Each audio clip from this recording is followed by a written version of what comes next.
prestigious and awesome this fellowship was. She's one of the 65 out of 27,000 applicants. So that's amazing and super competitive. She's a nominated research fellow at the Geary Institute for Public Policy and chair elected of the Math Cognition and Learning Society. So congratulations to her. And then Dr. Santos is featured as a rising star at the University College Dublin Institute for Discovery and was interviewed by Cambridge Mathematics. She advocates for women in STEM. She's a director of the Music and Math Cognition Lab and has published extensively in the field of numerical cognition. Dr. Santos is the principal investigator of the Arithmos project, which we'll hear a lot more about today, funded by the Irish Research Council. And just this past week, she represented Ireland to present this project and her work on games and AI in education at Transforming Education, organized by the European Commission in Malta.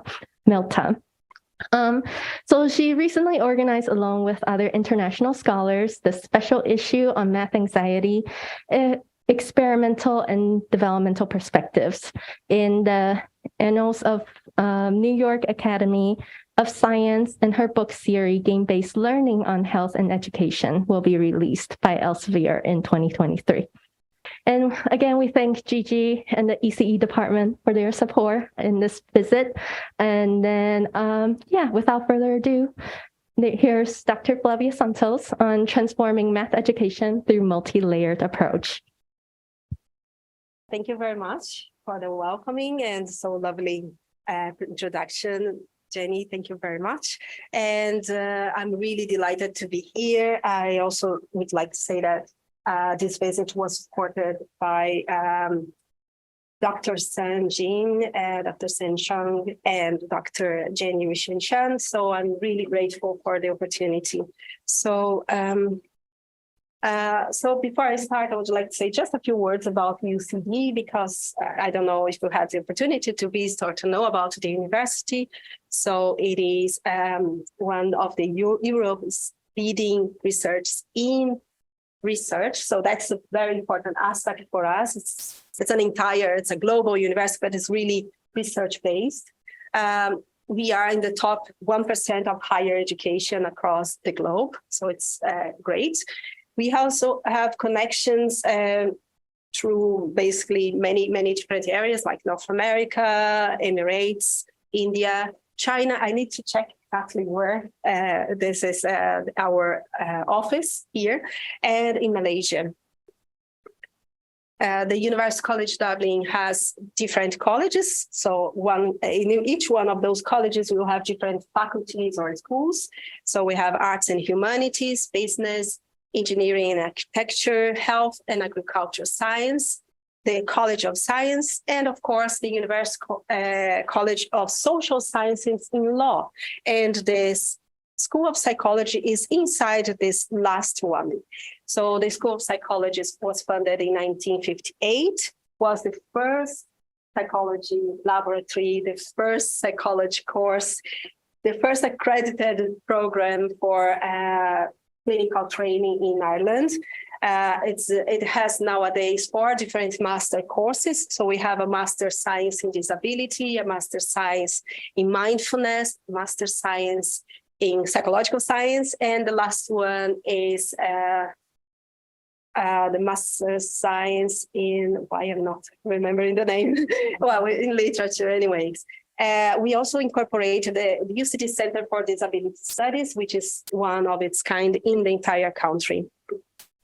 So as Jenny was mentioning, I had this presentation last week in the European Commission, and I was talking to developers, to educators, and also with potential users of those games and all the devices.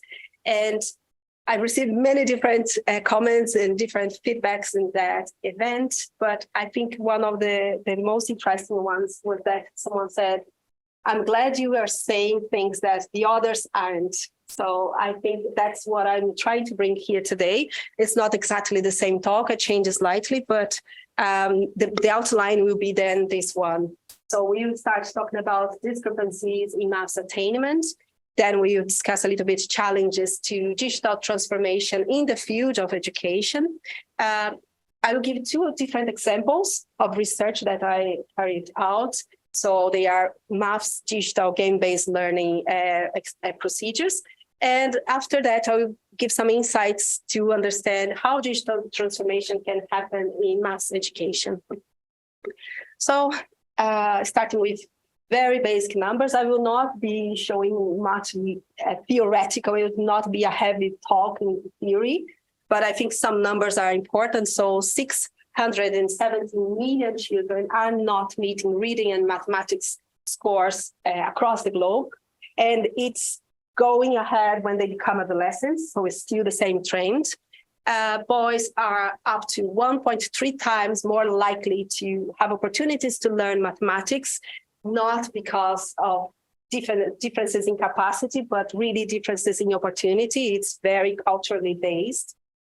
We know that low numeracy then is a huge problem, and it's more frequent in girls for the same reason.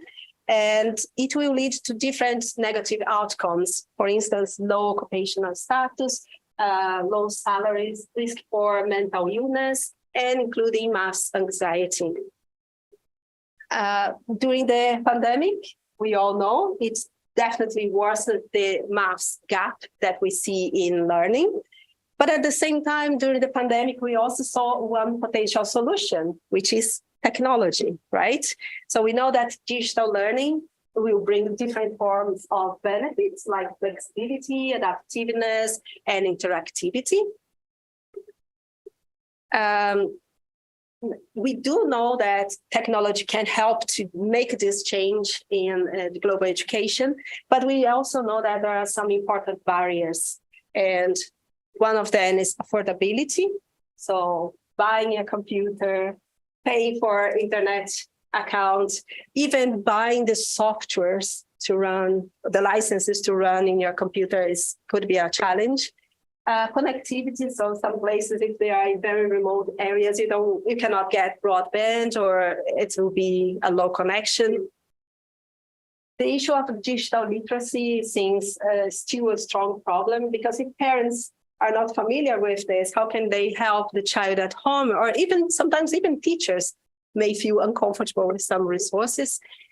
We also have the issue of discrimination. So depending on the culture, especially girls will not have access to devices and products. And then the issue of inclusivity, because when we say inclusivity, first we are thinking that the entire world should have access to technology, but it's not just this. We also have the issue of individuals that cannot, like the majority of us, that can see, that can hear, that can touch a screen or use their hands, their motor skills for doing it. So you need special devices for those individuals, which goes back to the first topic, which is affordability. So how some families will afford this kind of products. So we have this contrast. While in some places across the globe, I don't know if this is the reality here in Hong Kong, but I suppose probably it is the case. So in developed countries, what you see is that toddlers with 1-year-old can have their own tablets. They press on and off. They can choose the music they want to hear or the story or anything. And deal with different gadgets with very easy way. However, 2/3 of school-age children across the globe, they do not have internet access at home. And as we can see in this image, they may not have it even at school. We also know that access to technology comes later for girls in comparison to boys, and especially they are more restricted by their parents in comparison to boys. So that's the scenario in which we are going to talk about the digital transformation. Okay? So when we think about this, we imagine a scene like this. So they have different devices, gadgets, and supports. Nowadays, many different products are available for use, which are amazing. But then we need to make this question. If you want see this happening. Does it work for all? And I'm saying in the current time, not in the past, not when, not in the future when maybe things will be better. Does it work without a tutor? Does it help or burden teachers? Can the schools implement it? Can it be applied by parents at home? So we face all those problems, and that's how I want you to think about this. So talking about what we know so far, so these are examples. This is not an exhaustive list, just a few examples of maths digital game-based learning products that we could consider.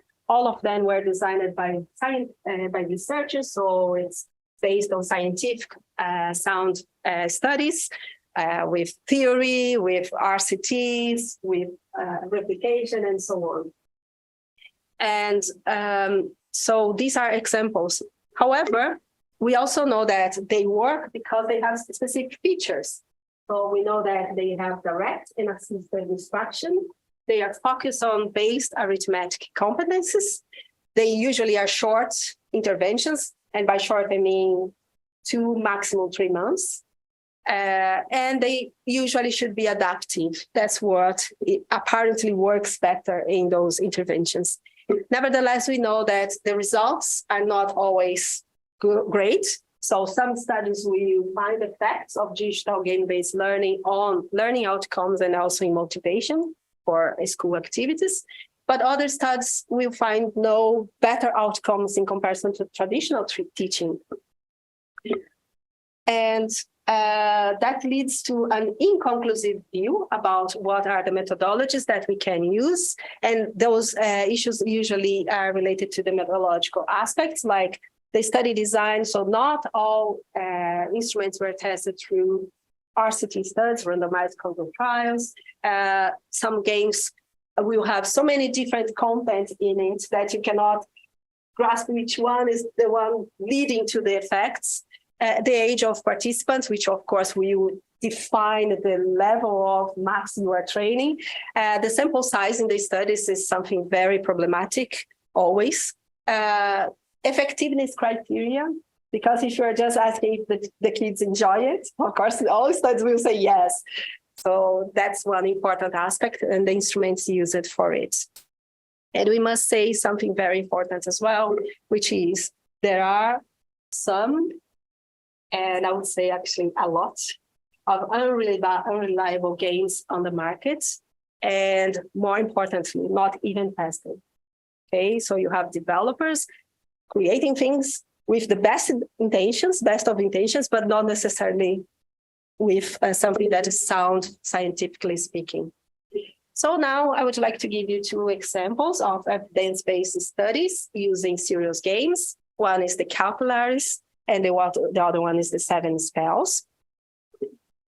So first I will talk about the Calcularis. So the Calcularis was a study that I carried out in Brazil with my students. So Brazil is a huge country in terms of area. It has a lot of inhabitants. It's the seventh in the world. It has an important GDP, it's the 10th economy, and has a high index of human development. So based on this, we would say, well, there's nothing special about Brazil, right? It has all the conditions to thrive. It's a rich country, basically speaking. However, it's a country of history of slavery, colonialism, dictatorship, which of course will lead to corruption. And where we see corruption, we see as well high index of Gini, which is the index of inequalities. And when you see inequalities, you also see scores on education, which will be extremely affected. So here what we see is the OECD study, the KISA study actually. We have different divisions from 2000 to 2018, so different time points. The 500 here representing the OECD average score, so all countries all together. And then the scores in the red dots are representing Brazil in the different point times. So we see that for reading, mathematics, and science, of course, Unfortunately, it's below average. And particularly in mathematics, you don't see any trend of increasing. So it's really worrisome. Another thing that we observe in Brazil is that at least less than 45% of the students in urban areas, they do not have a desktop computer or a laptop or a tablet at home to support their learning. And I must point that this is urban area. In rural area, you will have even less. Also in this slide, you see there's responses from teachers about what are their perceptions about barriers for the use of technology. And so I just want you to pay attention to the blue bars, which are the strongly hinders. So 82% of teachers that said that there was an insufficient number of computers per students. There was insufficient number of computers connected to internet, obsolete and outdated equipment, low speed of connection, and many more problems that I will not even list here. So in this context, we carry out this RCT studies, this randomized control trial in Brazil using the calcularis. So we are testing its efficacy in a developing country because all these studies were carried out before in Europe, in Switzerland and Germany, in English-speaking kids, in both countries that have an amazing educational system that works and so on. And also we had a community which was barely familiar with computers, as you could see in the basic conditions. And the trainings were carried out in small groups, although each one of the kids had their own tablet and they were playing individually. We also contrasted the performance with a non-adaptive training. So these are a few features of the calcularis. So it has 4 number ranges, so from 0 to 10 up to 0 to 1,000, and several tasks, including subtizing, estimating, transcoding, number line, and also comparing sizes, smaller, bigger, and the 4 operations. So in summary, we can say that you can combine those features and create 17 types of games. The child will play 15 to 20 minutes per day. We'll play 3 to 4 times per week. In our study, we did 5 times because we had other restrictions. And it allows you to measure in real time the progress of the kids. It can be used from anywhere as long as you have a computer or a tablet attached to the internet. So here are just the baseline scores of the sample. So we had 66 children with developmental dyscalculia. As you know, developmental dyscalculia has epidemiology, a prevalence of 6%. So it means that we had to start our study with 800 children to reach 66 real cases of developmental dyscalculia after the exclusions for attritions and other issues. And so they are 3rd and 4th graders. We divided them in 3 groups based on random selection. So we had the adaptive group, which actually received the calcularis in the way that it's supposed to be.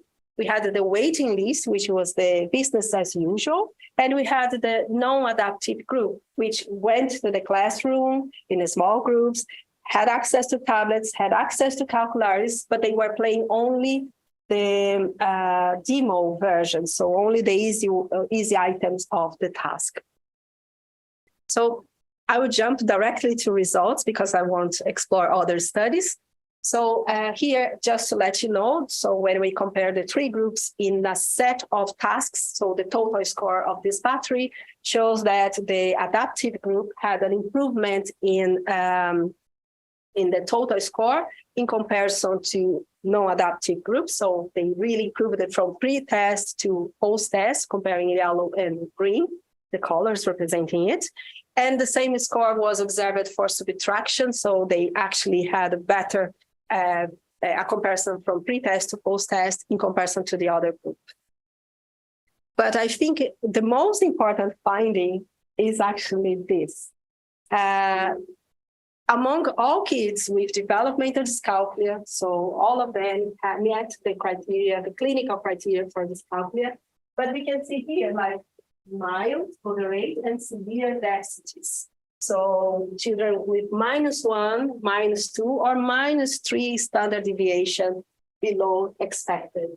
So we can see that for the individuals in the moderate and severe groups, the number of individuals had a reduction, and at the same time, we had an increase of individuals in the average score, meaning that indeed they changed, they were moving to a better performance. But I think it's very important to understand that if you have individual differences, it might explain why it's so difficult to find results when you do a study, even so carefully done. So overall, this study shows us that brief intervention produced near transfer. So we trained some maths skills and they actually improved some maths scores. So even with 20 sessions or a little bit more was enough.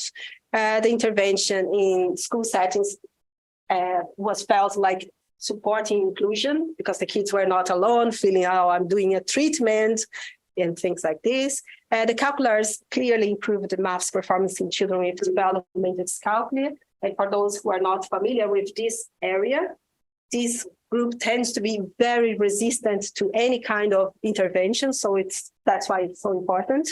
The calculars has potential to be used in the developing country. That was clear. However, when I finished the study, I asked myself, what happened when the RCT ended? That's my failing point. First of all, we researchers had funding to buy the tablets. So the tablets were gone. So the kids had no access to tablets, no access to the games. Even if we had left the tablets there, the teachers were not trained to use it, so they couldn't get best use of it.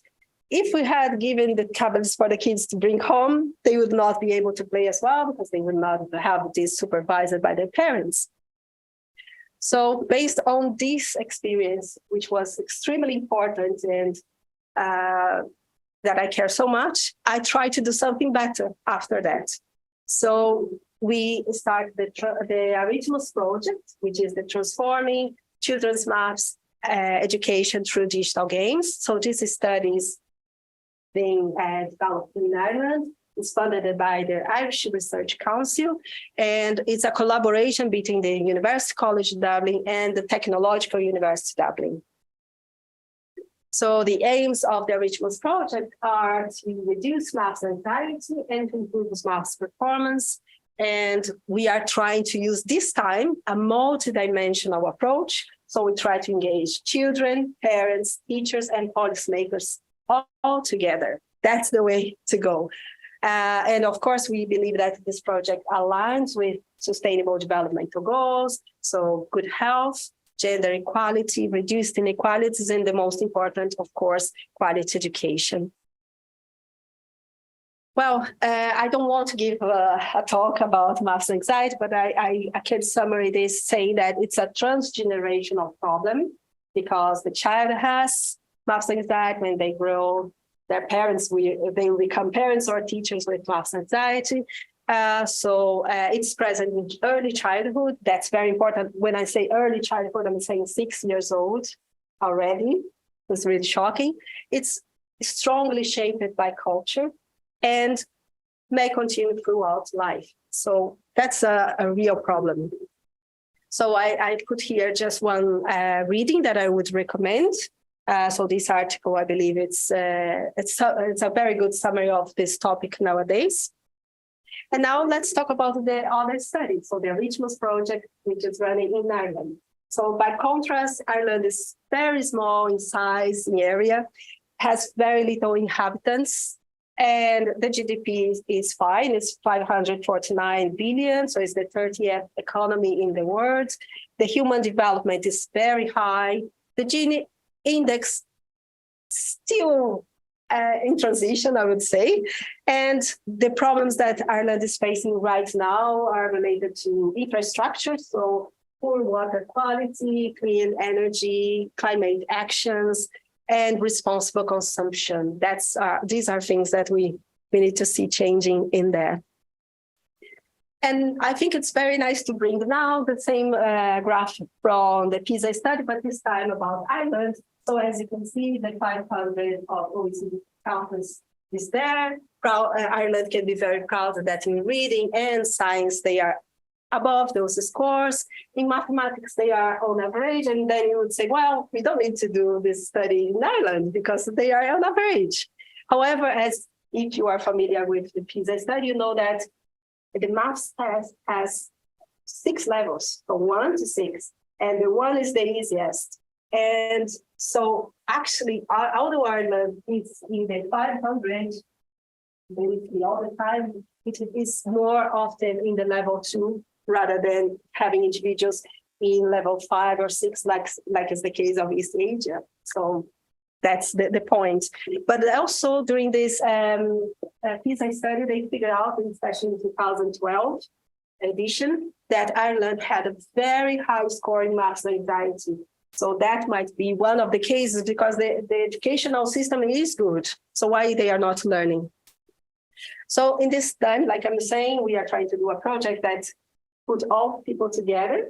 So I start talking about the children. And so we create one of the outcomes of our project was this video for the children. So I will show you the video now, because then I don't need to explain or talk about maths anxiety. The video speaks by itself. Working with numbers makes some children feel nervous, upset, and even scared. It is like there's a monster in there. Luckily, the monster is not real.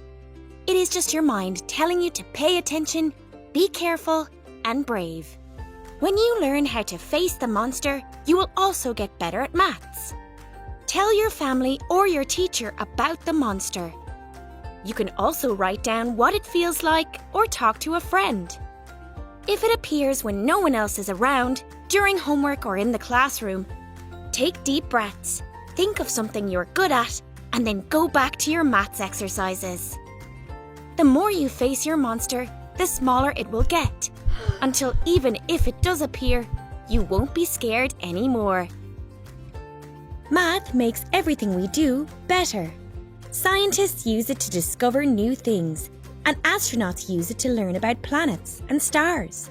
But other people also use maths in everyday life. Builders use it to build houses. Bus drivers use it to make sure they arrive on time. Doctors use it to prescribe medicine. Chefs use it to plan meals. Athletes use it to train. And musicians use it to write songs. These people were once kids like you.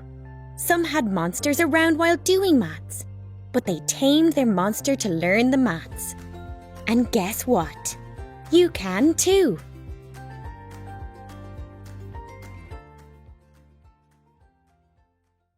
So this was one of our actions. And then the second action is actually an RCT study.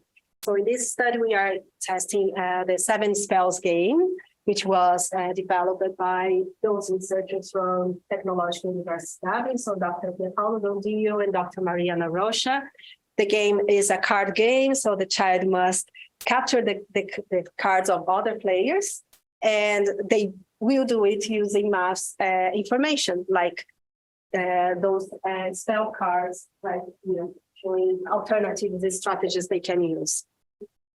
So the playing mode is, we have 5 sessions in the study. So the first session is just training to understand what are the rules of the game, how to use the machine.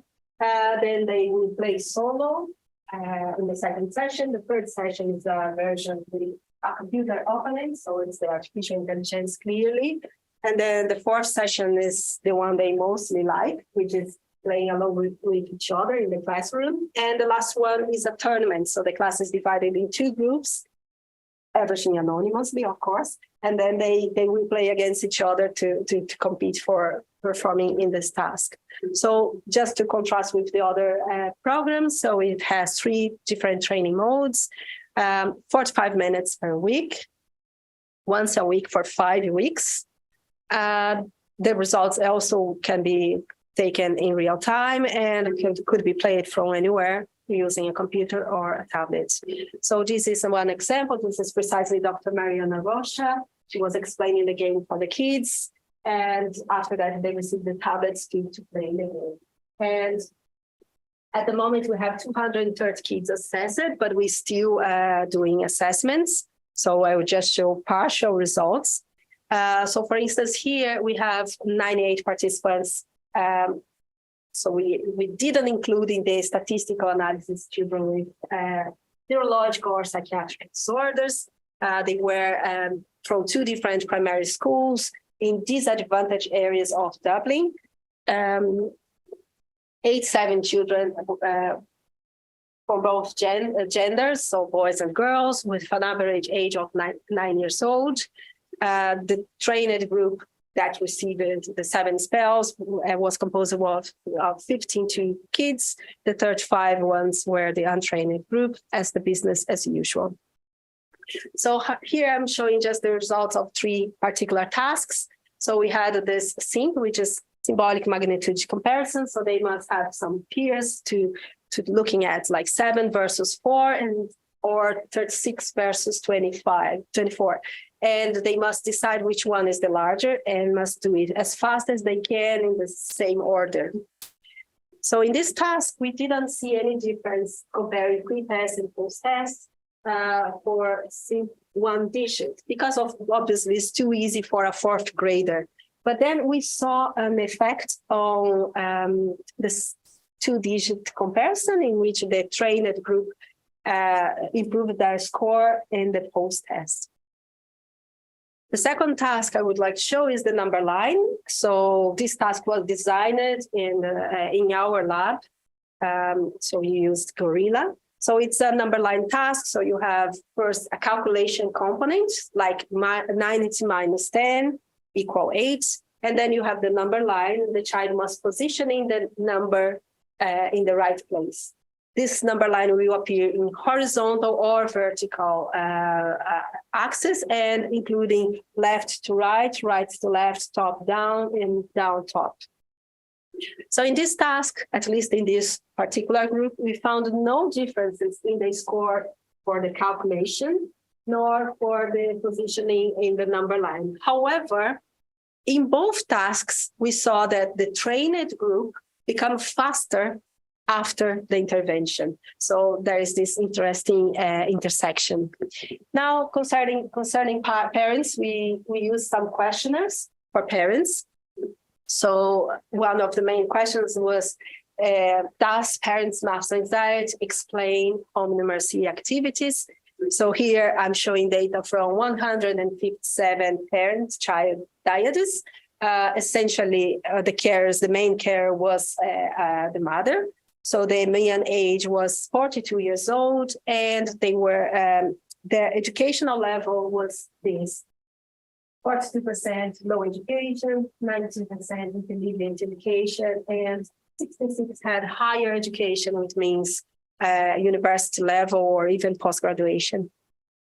So here we see a very interesting trend. So in the y-axis, we see the score of the child in the calculation task.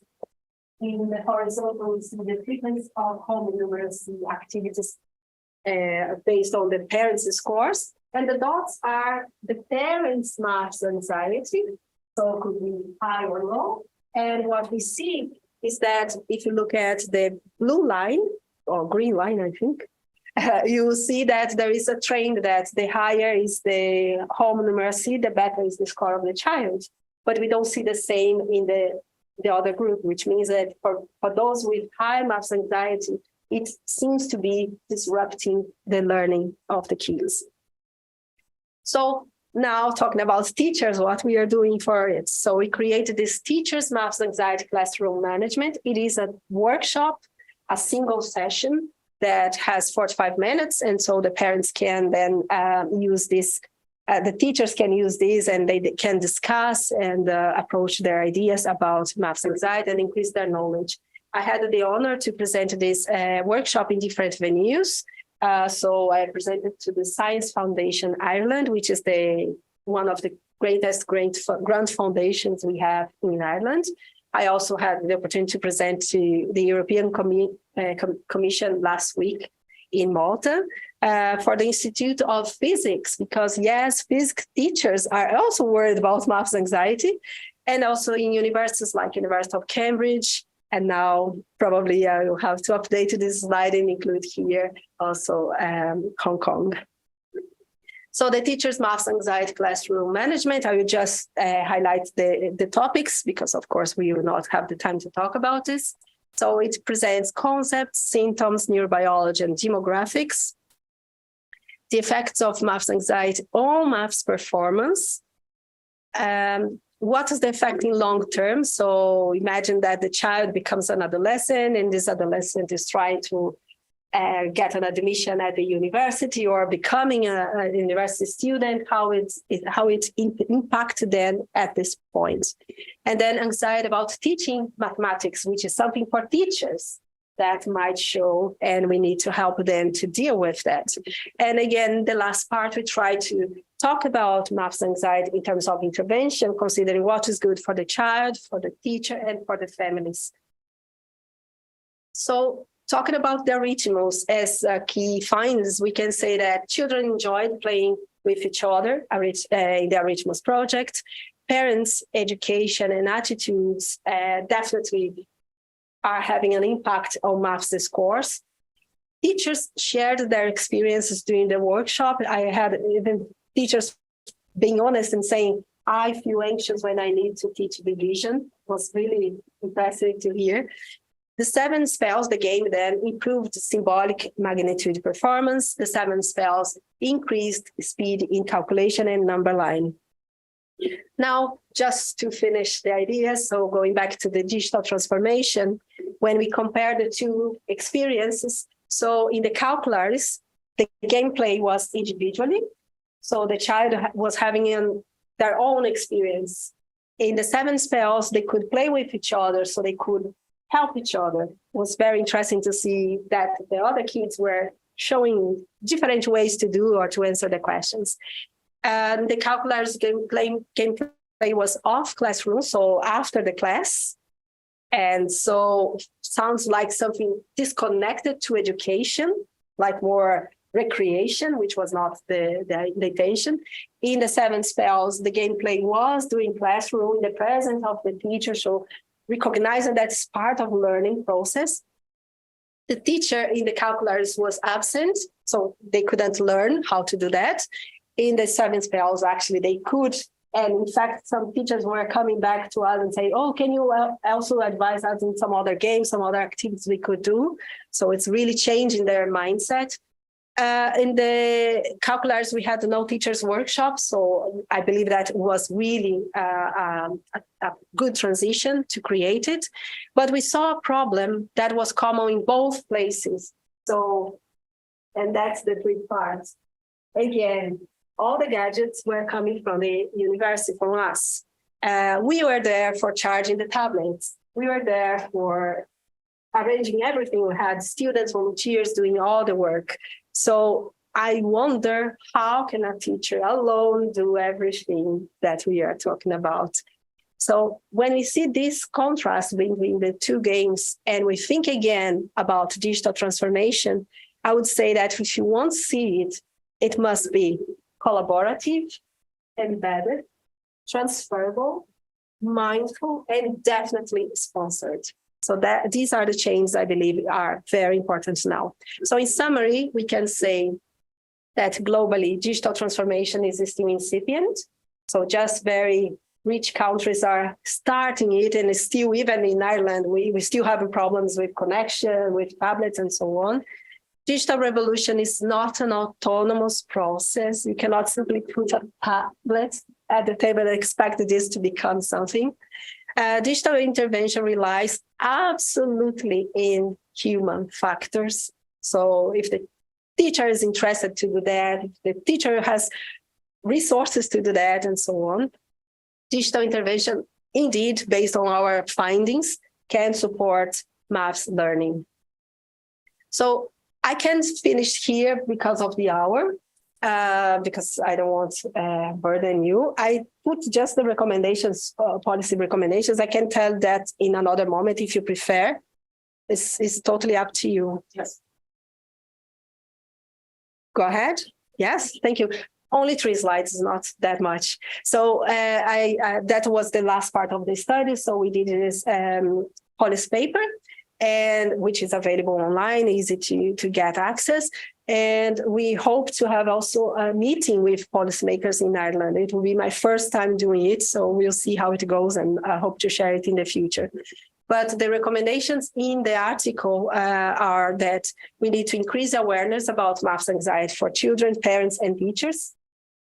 We need to reduce race and gender stereotypes related to maths learning and maths performance. We still haven't this imagine who is a mathematician, right? So it's very clear.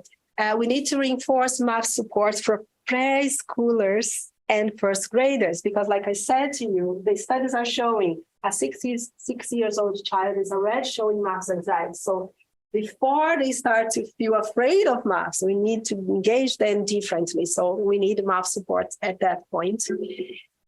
We should avoid putting students under pressure, especially in first and second graders. That's an issue. I know that some curriculum and some cultures require this time and tasks.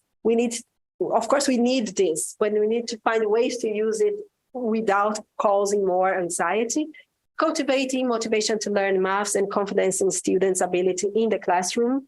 That's a big goal. Growing self-efficacy and resilience among students from disadvantaged areas. I think I have another one, which I want to say. Providing preparation for the admission exam for entering at the university.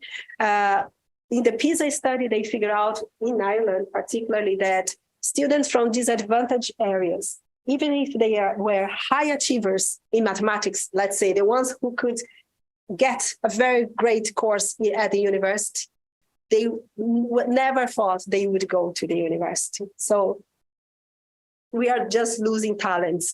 Equipping teachers with continuous performance development. So this maths anxiety workshop is a great example of what we could offer. And offering cognitive and behavioral therapy for children or even adults that actually show severe cases of maths anxiety. So this is the core network I have in this project.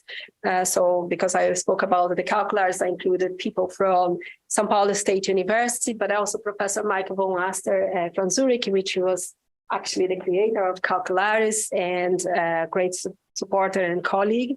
And also we have master, PhD, and postdoctoral researchers involved in this project, and also the developers from the Technological University Dublin. And I'm very grateful for your attention and looking forward to hear any comments or questions. I think I learned one word, so I might pronounce wrongly, but I'm trying my best. So see you. Okay, thank you.